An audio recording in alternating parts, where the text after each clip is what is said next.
Continuamos con su programa Enterados. Hoy es sábado 12 de marzo. Estamos por CDN 92.5. Albanel y familia está en una misión especial. Nos está escuchando por la 89.9, que eso es para toda la región de Punta Cana. Ella dice que no, que Punta Cana es algo así. No, es una región completa. Estamos por la 92.5 para la zona metropolitana, el sur y el este del país.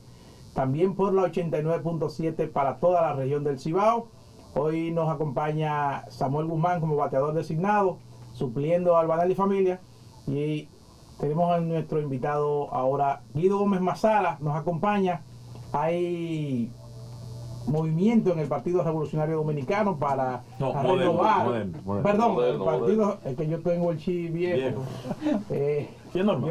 Yo, desde que conformábamos la Juventud con Peña, yo no votaba todavía cuando yo entré a la Juventud con Peña, allá en San Cristóbal. Y yo tengo ese chip viejo todavía. El que se equivoca y dice PRD por PRM es normal. Sí. De hecho, ya el PRD no existe porque el PRM lo ha absorbido completamente. Queda un colmadito todavía en la... No, pero ya eso, ya el que queda ahí, yo creo que un ventorrillo. Así es. Buenos días, Guido Gómez Mazara, porque hay movimientos en el PRM para renovar la dirección del partido. Es importante, vamos casi a la mitad del periodo de gestión del presidente Abinader, y el PRM parece que necesita ya renovar su dirección y poner en marcha entonces esa maquinaria que puede garantizar que el partido pueda permanecer en el poder más allá del 2024. Buenos días. Buenos días, un placer estar con ustedes, los buenos amigos, y a través de ustedes hablar del país. Es una gran oportunidad. Mira, Wilkin, cuando tú hiciste la confusión, muy legítima, también me recuerda que nosotros, que por años dedicamos casi nuestra vida al viejo partido, cuando decidimos construir el nuevo partido, le dijimos a la sociedad de que estábamos decididos a construir un partido que no reprodujera los viejos vicios de la casa donde nos dio. Y olvídate por un segundo del PRM. En la República Dominicana hay una raíz autoritaria que ha hecho de los partidos políticos históricamente instrumentos personales. Y la evolución que ha ido experimentando el mundo en el marco del siglo XXI obliga a que los partidos políticos se expresen en la dirección institucional y democrática que quiere el país, en este caso la República Dominicana. Nosotros, por mandato de la ley, tenemos que elegir las autoridades, porque de conformidad con la ley de partido, las organizaciones tienen la capacidad de tener por 4 años a sus principales ejecutivos.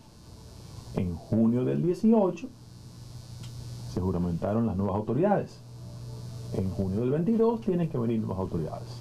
Y yo le digo a los compañeros que estos ajetreos, estas competencias, no tienen que ver con la lealtad, deseo, intención de preservarnos en el poder y defender la obra de gobierno. No, eso no está en discusión. Ahora, el día que en un partido político todos pensemos igual es una logia, no es un partido. Los partidos políticos auténticamente democráticos discrepan. Lo que hay que definir es una meta en común. Y frente a eso, lo que está pasando en el partido es propio de una competencia, donde consideramos que debe ser la base del partido la que elija, como ha pasado en los últimos 30 años. En esa competencia, ¿qué tiene que valorar el miembro del Partido Revolucionario Dominicano a la hora de escoger a un presidente, a un secretario general, a un secretario de organización, a los diferentes estamentos de dirección del partido? Y además, ¿qué ofrece Guido que lo puede hacer diferente a los demás? Okay. Hay 2 temas sobre la mesa en discusión, que es bueno que en los partidos la gente discuta las cosas. El primero es el método de elección, y lo defino. Nosotros, como partido político desde la vieja casa, decidimos hace más de 30 años que el voto sea universal, directo y secreto. Ahora se tomó una resolución que debe ser ratificada por el Comité Ejecutivo Nacional de transformar ese método haciendo una convención que digo yo que de empleados. Ellos dicen que es una convención de delegados. En esa dirección nosotros vamos a caminar todas las avenidas jurídicas y consultar la base del partido para que volvamos a hacer un partido donde el voto universal, directo y secreto permanezca. En una segunda intención, ¿qué nosotros ofrecemos? Nosotros creemos que un partido político tiene que tener una escuela de cuadros y formación política. Lamentablemente este partido tiene 7 años y no tiene una escuela de formación política para que entrene, adiestre, prepare, forme a los dirigentes. En segundo lugar, yo creo que este es un partido que tiene que conectarse con los sectores populares. Tú gobiernas para todos, pero la base social fundamental del partido son los sectores populares. En tercer lugar, este tiene que ser un partido que descentralice el sentido del mando. No es posible que la capital del Gran Santo Domingo represente el 52% de los votos, pero el 67% de la gente de la capital del Gran Santo Domingo integra los mandos políticos. Este es un partido que necesita que los fondos del partido se descentralicen. Si usted es San Cristóbal y San Cristóbal representa un porcentaje determinado de los votos nacionales, envíele los fondos del partido allá y que las autoridades institucionales funcionen correctamente. Otra cosa, este es un partido que tiene que reconstruir sus relaciones con los intelectuales, con los académicos. ¿Dónde está la visión del partido respecto a los intelectuales? ¿Cuál es el trato que tenemos con la juventud? Más allá de los mecanismos formales, ¿cuál es la visión que tenemos con las mujeres? Yo te quiero decir una cosa, en estos 7 años ninguna mujer ni ningún joven ha sido mandado a prepararse. Y por eso cuando gente dentro del partido dice, no, los compañeros no están preparados, mentira. Un partido que no tiene los mecanismos de formación de sus cuadros no tiene autoridad moral para exigirle, porque no los prepara, no los adiestra. Pero sobre todas las cosas, nosotros somos garantía de impulsar un partido que, aunque esté en construcción, sea un partido mucho más democrático, mucho más liberal, mucho más progresista, mucho más cercano de los sectores populares del país. ¿Por qué? Porque el espacio conservador en este país lo ocupó el PLD. Desde el año 1996, cuando el doctor Balaguer legó lo que él representaba electoralmente al PLD, el PLD pasó de ser un partido de liberación nacional a ser un partido conservador. Y frente a eso... hasta el benchismo se acomodó. No, el doctor Fernández, en una especie de argumentación poco entendible desde el punto de vista ideológico, dijo que él era bochista y vinchista, que eso es imposible, pero perfecto. Era una forma de él transitar el camino del sector conservador con una elegancia argumental. En el caso de nosotros creemos que tenemos que reivindicar la postura del doctor Peña Gómez. Y frente a eso, le pedimos a los compañeros y compañeras que tengan conciencia de que no es posible en el siglo XXI conculcar derechos fundamentales. Tú no puedes decir ahora que el mecanismo de elección es una votación de delegados. Mire, yo no soy bueno en matemáticas, pero el PRM tiene 1,8 millones de personas registradas en su padrón. O sea, el PRM tiene un padrón... Sí, depositado en la Junta bien auditado. Bien. Si la convención de empleados, que ellos dicen que es de delegados, se oficializa, 2.400 personas van a decidir por 1,8 millones. Eso no es el 1%. Es decir, pretender eso es conculcar prácticas democráticas. Pero en segundo lugar, todos ustedes como periodistas han sido testigos de la postura que tiene el gobierno en el Consejo Económico y Social, CES. Hemos dicho, mira, hay 12 iniciativas tendentes a impulsar derechos adquiridos, entre ellos la reforma de la Constitución. Tú no le puedes decir al país que tú, en términos de tu política pública, estás impulsando conquistas y avances de derechos para la sociedad, pero en tu partido tú conculcas derechos. Eso es una locura. Entonces, frente a eso, yo creo que la voluntad democrática del partido va a prevalecer. Digo, los últimos años... Escúchame, Samuel, para seguir con la misma línea. El Comité Ejecutivo Nacional está convocado para el viernes. ¿Y qué posibilidad hay de que ese organismo pueda ratificar lo que decidió la dirección ejecutiva con relación a la convención de delegados, o que pueda ganar la otra visión? Tiene la facultad de ratificar. Ahora, yo tengo el sentido común y la idea de que la sensatez prevalezca. De no hacerlo así, con respeto, con tranquilidad, todo el mundo sabe que existen las avenidas jurídicas para reclamar derechos. Y aquí hay una vastísima jurisprudencia respecto a derechos conculcados. Lo explico. Katia Miguelina Jiménez, Nacés Perdón, Manuel Olivero y Domingo Rojas son las 4 personas que nos han auxiliado desde el punto de vista de toda la información jurídica ante la posibilidad de ir al Tribunal Superior Electoral. Y están ahí. Ahora, hay un principio jurisprudencial que se llama el principio de los derechos adquiridos, que de una forma u otra será la sombrilla argumental que vamos a utilizar. ¿Por qué? Porque hay una sentencia, que es la 019-2014 del Tribunal Superior Electoral, que dice lo siguiente: los partidos políticos tienen la facultad de organizar los procesos de convención, pero en ningún momento esos derechos implican atentar contra el voto universal, directo, secreto e intransferible. Y la elección de las autoridades tiene que ser con la participación de la base de los partidos.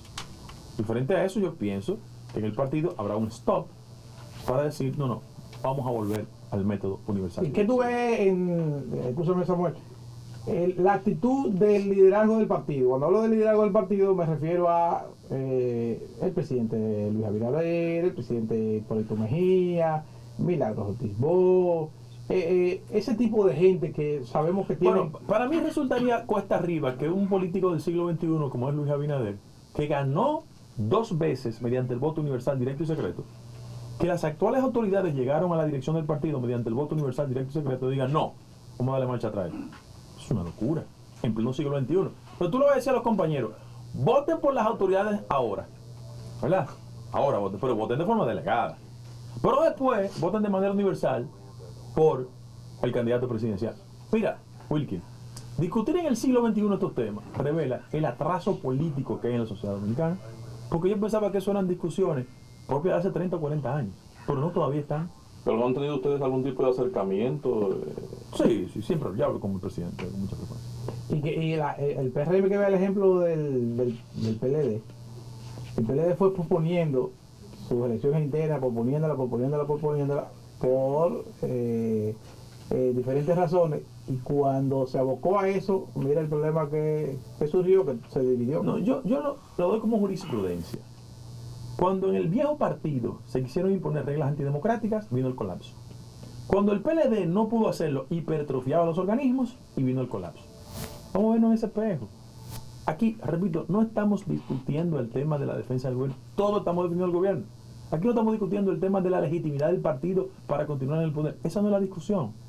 Es hacer un instrumento lo suficientemente democrático y atractivo para el resto de la sociedad que entienda que este es el partido que ellos prefieren. La gente te vio en los últimos años en el PRD llevando, si se quiere, una lucha férrea jurídicamente con relación a cosas con las que tú no estabas de acuerdo.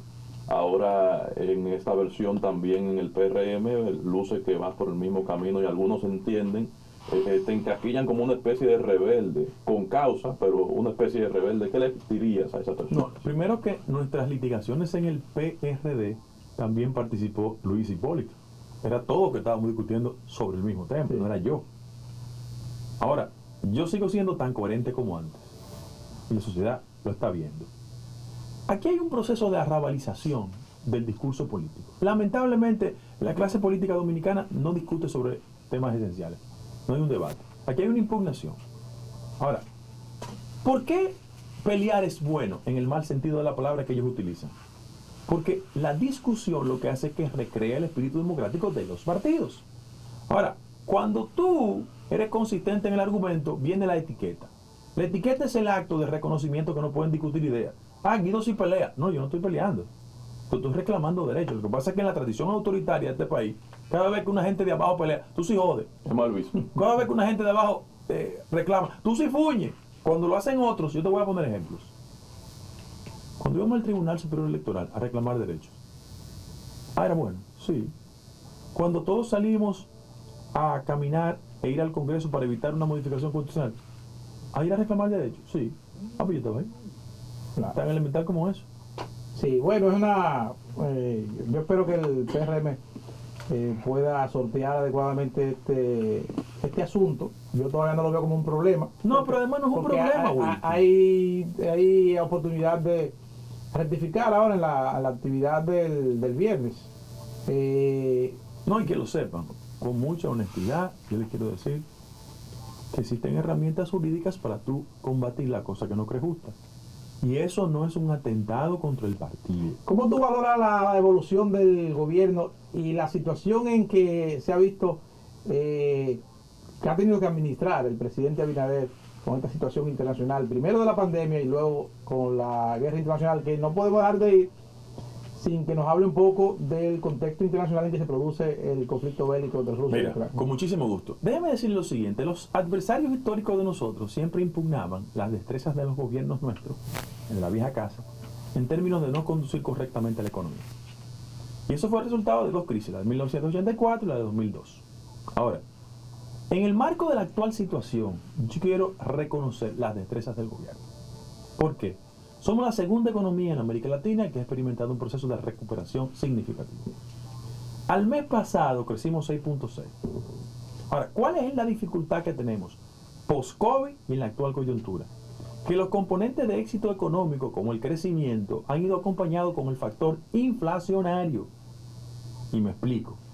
Cuando los anteriores gobiernos no tuvimos las destrezas, el retorno del PLD se fundamentó en quién te subió el arroz, quién te subió los plátanos y quién te subió los huevos. Porque era golpear en el estómago a la base social electoral de nuestro partido. Ahora, en la actual coyuntura, vamos a los indicadores macroeconómicos. ¿Ha crecido la zona franca? Sí. ¿Ha crecido la remesa? Sí. Se nos puede impugnar el hecho de que las remesas se desarrollan fuera de la jurisdicción dominicana, pero se han quintuplicado con respecto al año prepandémico y eso implica un beneficio en la economía del país. ¿Ha crecido el sector turismo? Sí. Frente a esos inconvenientes, ¿qué tiene que hacer el gobierno? Y lo está haciendo. Que la mejor manera de imposibilitar que esos acontecimientos impacten de manera negativa en el estómago de la gente es en un gran proyecto de inversión social. Miren, a la entrega del gobierno del PLD en el 2020, solo se invertía 7% del Producto Interno Bruto en el sector social. Ahora se invierte 9.5%. En términos prácticos, déjeme decirle.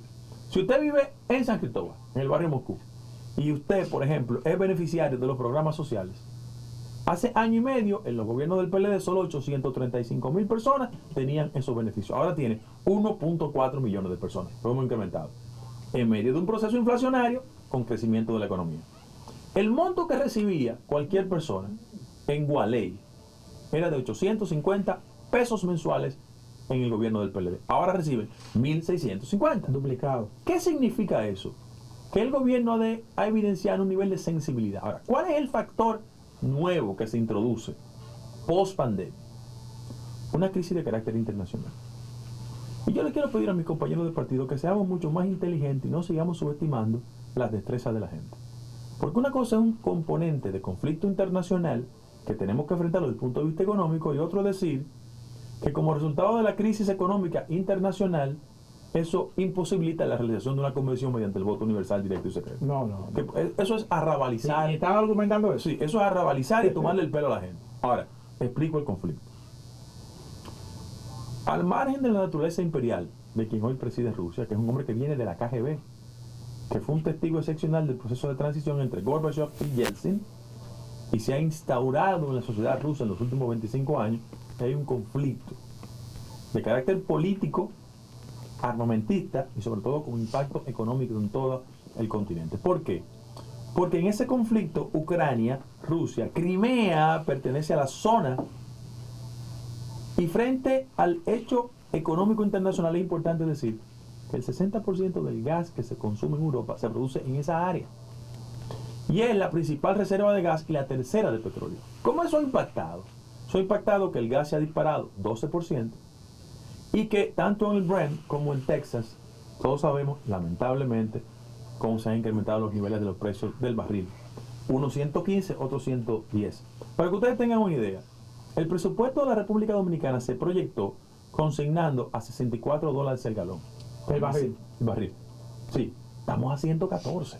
Entonces, para que ustedes vean la dificultad desde el punto de vista económico que tenemos. No obstante eso, yo quiero reiterar que el gobierno ha demostrado que tiene sensibilidad por el tema. Ahí está la inversión. ¿Qué tenemos que hacer nosotros como sociedad? Generarle la sensación de que hay un acompañamiento. ¿Por qué? Porque como la República Dominicana es un país importador de petróleo, la realidad del punto de vista económico no depende de nosotros, sino de un acontecimiento internacional. Ahora, ¿usted sabe cuánto está invirtiendo el gobierno dominicano semanalmente en subsidios del sector, por ejemplo, gasolina? 510 millones de pesos. Eso es mucho dinero, porque esa es la única forma de garantizar. Por ejemplo, esta semana se congelaron los precios. Para que ustedes vean que el gobierno tiene la sensibilidad de preservar el estómago y el bolsillo de los más humildes. Ahora, eso tiene un carácter de insostenibilidad a largo plazo. Por eso el gobierno tiene decisiones pautadas. La siguiente: ampliar los programas sociales. Ustedes no, ustedes son perfumados ya. Pero déjenme decirle, ¿cuán importante es una cocina móvil en un barrio popular? ¿Cuán importante es los mercados populares? cuán importante y significativo para muchas personas es ampliar el radio de acción de los comedores económicos. Y frente a eso, el gobierno tiene que mantener consistentemente, le voy a dar otro dato.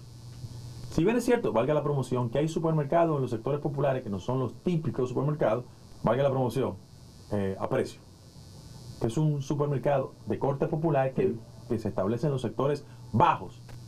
Bueno, INEFRE va a tener un mecanismo de colocar las góndolas allá para que la gente de clase media, media alta y baja tenga acceso a eso.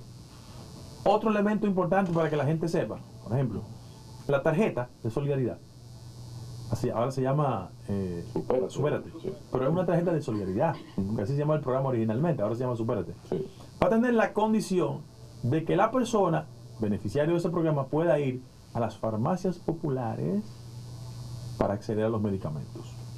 Repito, quizás en este cordón de la clase media y media alta la gente no tenga un entendimiento claro de qué implica para una gente pobre tener acceso mediante la tarjeta a las farmacias ¿Y populares. eso será suficiente para lograr que el partido preserve el poder más allá del 2024? Tú sabes que el presidente Leonel Fernández escribió un argumento muy alado por los moños respecto a la imposibilidad de que en el nuevo orden político los partidos preserven éxito electoral en el marco de una inflación. Eso no es verdad. El desafío de nosotros es demostrar que podemos combinar crecimiento con inflación e impactar, porque cuando las economías se estancan, viene un proceso inflacionario que se llama estanflación. Tenemos que trabajar para que eso no pase. ¿Cuáles son los factores positivos para nosotros? Que mientras la economía norteamericana siga en buena dirección, tendremos crecimiento de zona franca, incremento de remesa y el factor turismo. El 70% de los turistas que llegan a la República Dominicana llegan de Estados Unidos. Y el 40% de las remesas que llegan de los Estados Unidos impactan en los hogares dominicanos. Pero mira, Ahora, esa remesa tiene un impacto que la gente no se lo imagina. Nosotros la semana antepasada mandamos a hacer varios reportajes y tratamos de cruzarlo acá en CDN con el tema ferretería y los precios de los artículos de construcción, porque se han elevado. Y mira con lo que nos encontramos. Pensábamos incluso que en algún momento el reportero no había hecho su trabajo como tenía que hacerlo. Y mandamos a hacer otros reportajes para cruzarlo. Nos encontramos con la realidad siguiente. Precios altos y dinamismo de las ventas. Claro. Los ferreteros nos dijeron, está pasando algo raro porque todo ha subido La gente sigue comprando.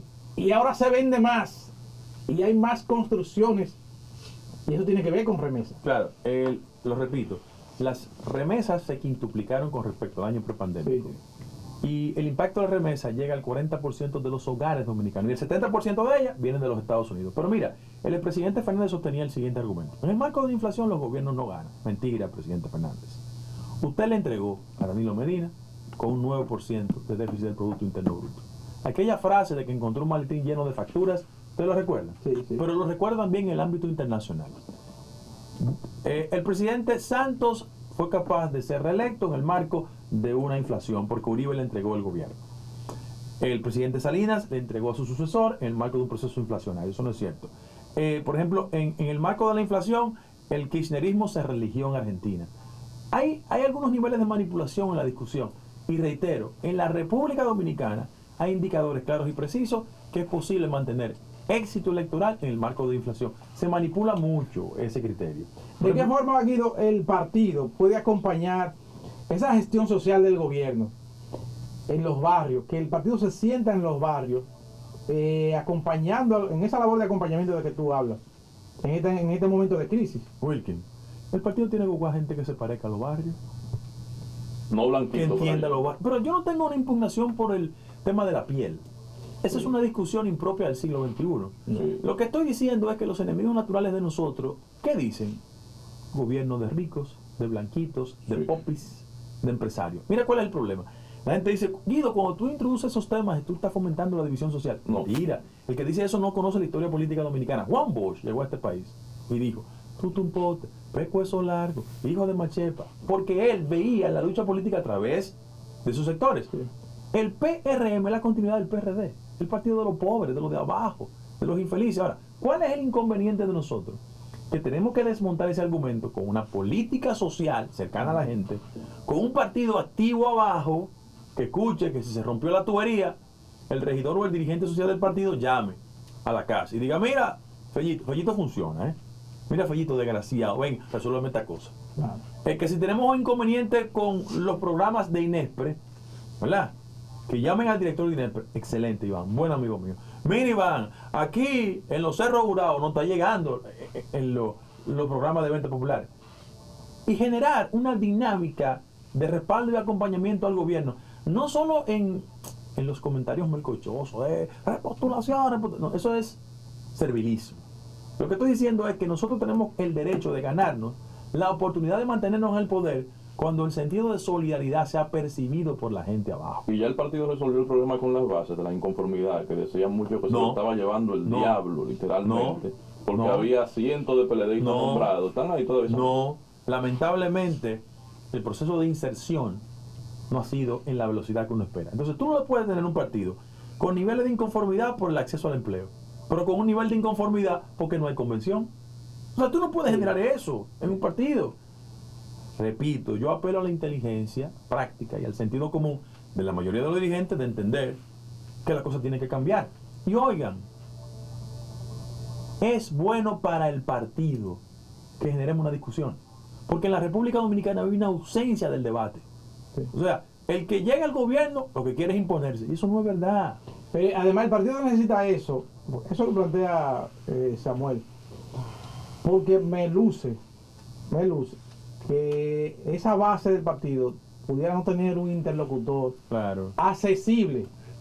Hermano, Accesible. Wilkie, Porque no sí. es lo mismo tú caerle atrás. Usted como un dirigente de un barrio cualquiera, de un campo, usted caerle atrás al ministro tal, No, que al pero yo presidente te del lo voy a partido poner que más está ahí en fácil, su Wilkie. oficina. Te voy a poner más fácil. Si tú estás en Jaina, ahí mismo en la periferia, y tú eres secretaria general del partido en Jaina, y tú quieres venir a ver a la secretaria general del partido, tú tienes que ir al ayuntamiento y brincar todos los obstáculos burocráticos. Eso pudiera tomarte meses. Ok, si tú eres presidente del partido en Pedro Sánchez, eso en el Seibo, Sí. y tú quieres venir a ver al presidente del partido, tú tienes que ir a Palacio a Quiere ver ver el secretario de organización, obra pública. pero y hay que ver dónde está el secretario Entonces, de la Pública. yo lo que estoy diciendo a los compañeros, primero que no nos pongamos guapos. Miren, José Ignacio y yo somos amiguísimos y nada va a impedir que sigamos siendo amigos. No. Eddie y yo, nada. Eddie y yo somos amiguísimos, yo soy amigo de Carolina toda la vida. Entonces, pero José Ignacio y yo comemos, Pero él va a mi casa, yo lo te está invito. por dejar afuera del pastel. Pero la política no es así, además yo no veo la política porque... No, ahí va a haber No. convención. Óyete, Voto directo. la política no es un pastel. La política es un espacio de servicio de la gente. Ay, qué bonito Quizá- suena. Samuel, Debería ser así. déjame decir una cosa. En Sí. el caso mío, yo tengo una tradición familiar que se ha vinculado a la actividad política porque tiene vocación de servicio. A mí me mataron mi papá, mi Sí. tío, mi mamá tuvo presa. Nosotros no tenemos una fundación No, tu trayectoria la para conocemos. vivir de eso. Ahora, Además, te digo algo. esperemos que todos sean así. ¿Tú sabes lo que pasa? Que por no actuar así, estamos tan desacreditados como clase política. Ese ha sido el problema. Que la ciudadanía tiene una impugnación respecto a los políticos porque lo usan en tiempos de campaña. Y después, si te he visto, ni me acuerdo. La gente tiene una impugnación con los políticos porque llegan al poder muchos de ellos y se hacen ricos. Entonces, eso hay que cambiarlo. Porque de lo contrario, mire, yo respeto mucho lo que pasa en otros países. Pero lo que ha producido vengadores sociales en América Latina es la incapacidad de la clase política. Miren Venezuela, porque la clase política no actuó con la altura de la coyuntura. Mira lo que pasó. Esta situación pudiera ser una bomba de tiempo en el partido ahora mismo si no se resuelve. No, yo no creo que bomba de tiempo. Yo creo que tenemos el nivel de civilización para discrepar, definir una línea y actuar en consideración. Así, esa cámara, Guido Gómez Mataral, dígale a esa cámara, ¿por qué un PRMista de las bases del barrio Moscú, como usted dijo, donde Yo he ido. y donde El barrio más pobre es San Cristóbal. Sí, se era, inunda. ya ahora el presidente fue Hay una inversión, y hay una inversión. hizo una inversión, solucionó un problema Ya no se inunda. por el que debió estar preso un ex senador y ex ministro de Agricultura, amigo tuyo. Ay, Amigo mío. Eso, tú sabes que el barrio Moscú, Sí. Moscú son en dos huecos de una mina de arena que había ahí, de agregado. Y en esos dos huecos, sin drenaje, metieron esa gente ahí. Metieron esa gente ahí. Y eso cuando llovía, se inundaba completamente. Ahora Luis fue y resolvió eso. qué bien. Y la semana antepasada inauguró ahí el sistema de drenaje y resuelto ahí. Entonces, ¿por qué un PRMista de ahí de ese barrio tiene que votar por ti en la convención del PRM? Dímelo ahí en esa casa. Porque yo me parezco a ellos. Ah. Porque yo hablo como ellos.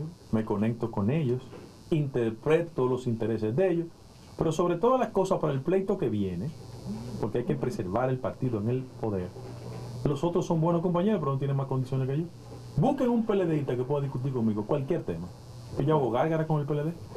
Entonces, por eso los compañeros y compañeras saben que nosotros en la dirección del partido vamos a reconectar el partido con los sectores populares para darle una manifestación clara y precisa de que también para ellos llegó el cambio. Bien, muchísimas gracias a Guido Gómez Mazara, el doctor Guido Gómez Mazara, que nos ha acompañado en la entrevista principal del programa Enterados.